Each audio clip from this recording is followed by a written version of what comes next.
Oh, hi, it's Martin from Lux Resin again. Here we are, another episode. Today, we're actually starting to construct stuff. Nothing messy, no complicated power tools. Instead, we're going to be shielding the cavities of the electric guitar body, and we're going to be putting the tuners on the headstock, so a bit of action on both pieces. Still not quite ready to make them yet, but it won't be long. So without further ado, let's get cracking and I'll explain what I'm doing. Come on. I think the last thing that anyone wants is unwanted noise, a bit like the tumble dryer in the background that you can probably hear. But with an electric guitar, you've got these pickup cavities and they have a hot wire, a live wire in them, and that live wire can pick up various frequencies from things like fluorescent lighting and things like that. And then there's a cavity area here as well at the back. That's where all the electronics go. And what's really important is that you shield that off so that you can put an earth to it to ground any stray current. And the way that we're going to do that is using some adhesive copper tape. So this copper tape I'm going to use to line the cavities and to put a continual strip of capacitous material all the way through these live pickups, and then there's a hole there. We're going to line that hole, and that hole takes it into this cavity at the back where it will come out there, and then we'll line all of this with the tape, and we'll also line the cover that goes over this so that it touches the tape and provides an all-round Faraday cage to protect us from getting any nasty hums or anything when we're playing on the guitar. So we'll get going. And in a flash, we now have lined the neck cavity onto the single coil middle pickup cavity. And now we have our middle pickup done. And so we just have the rear or bridge humbucker pickup to shield, and the tunnel that runs through to the control cavity at the back. So now we have the bridge cavity all taped off as well. And now we need to find our way inside and seal down this hole here, because that hole goes into the control cavity here, and that also needs to be shielded off, and then that completes our Faraday cage. And now, after lots and lots of mucking around and getting golden copper coloured tape all over my fingers, that is the back complete and the pickups complete. So we're going to put the body away now, and we'll start some work on the neck. So it's time to fit the tuners, and today I'm going to be working by hand using a hand screwdriver rather than a power screwdriver, because I don't want to over torque the screws. So the tuners simply pop through these holes in the headstock, and at the rear of the headstock next to the main holes you'll be able to see a small hole. Those small holes have screws in them which holds this piece into place.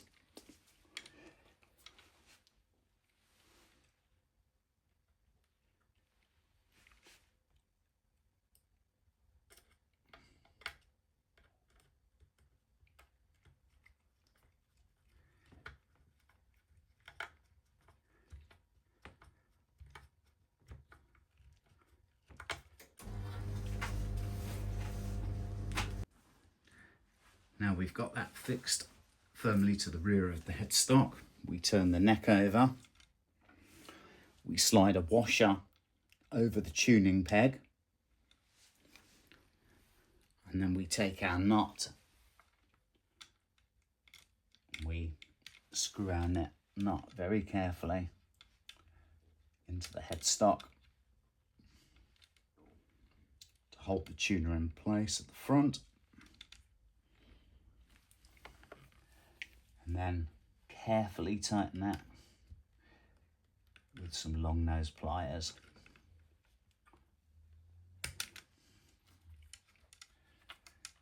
sure we don't damage everything. And that's done and in place. And now we have all 6 tuning heads affixed to the neck. And suddenly our black hardware is looking like it's going to go with the black resin colour scheme that we have on the body itself. So let's have a look. We've got the neck. You can see the glossy finish that we've got on that. And there's our tuning heads ready for strings. I've got one more job to perform, and that's something called the truss rod cover. Inside the neck, you can see in here is a metal tube, and that's used to control the bow of the neck. If it bows too much that way, the strings will be too high to be playable in the middle of the neck. If it has a back bow that way, it means the strings will be too close to the neck here, and they'll buzz when you play chords or notes above or below the midpoint. So the idea is to have a neck very parallel to the strings, and that's all controlled by the truss rod that's in the middle of the neck there. But for now, we don't need access to that, so I'm just going to pop his cover on.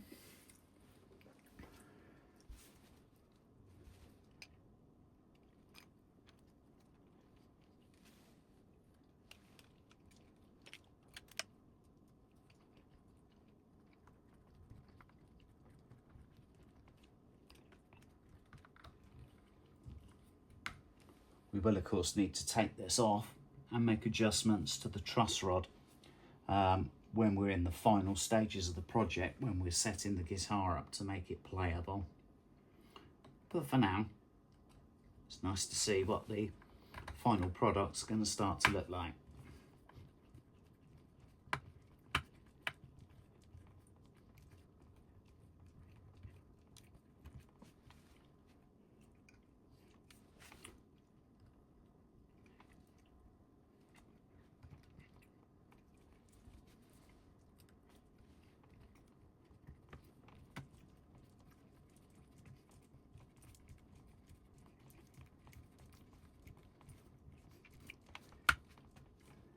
And that is our neck.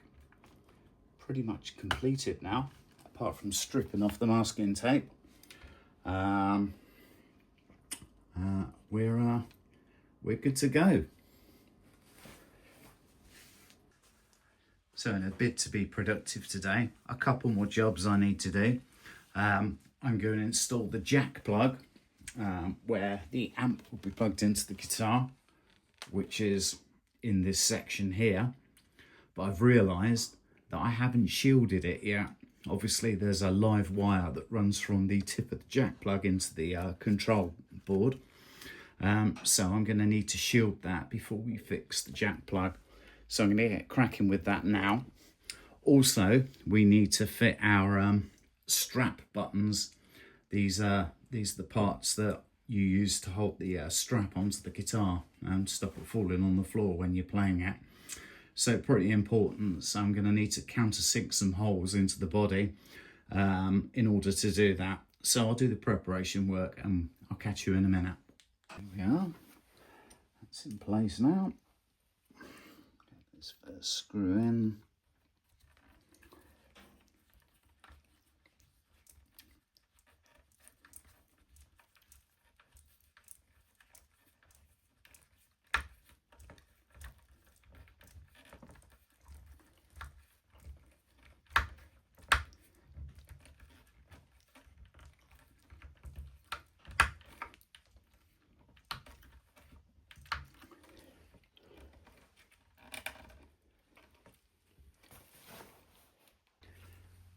Let's get the second in.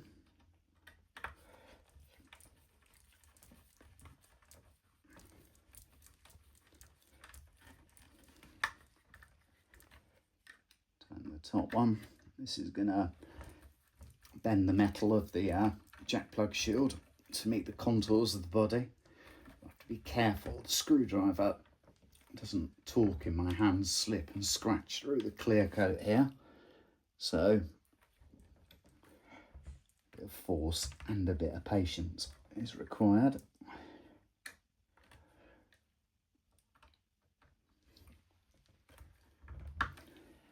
One thing I will say about shielding that I should have said earlier on is if you haven't got the patience to do it with tape, you can buy a magnetic paint that does the job now as well.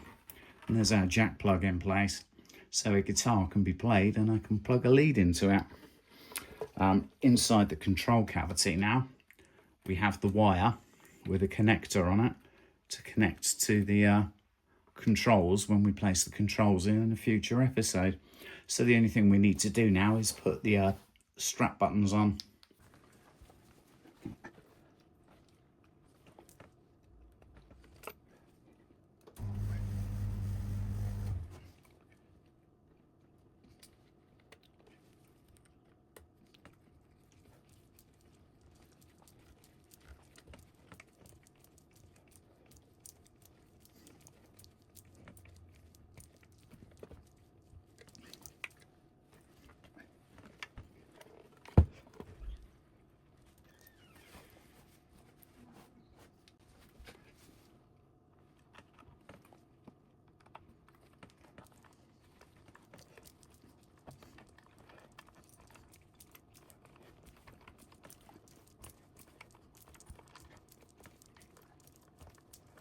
Nearly. Right, and so we're done for the day. We've got our control cavity Faradayed off. We've got our neck strap button on. We've got our bass strap button on, so we can hold our guitar on a strap now. And we're ready for pickups and controls. The neck has its truss rod cover on. It has its tuners installed. And that's pretty much ready to be mated to the body now. And so once more we're done again. We've reached the end of another episode, and some promising progress has been made today with a lot of little things done, but actually quite important things.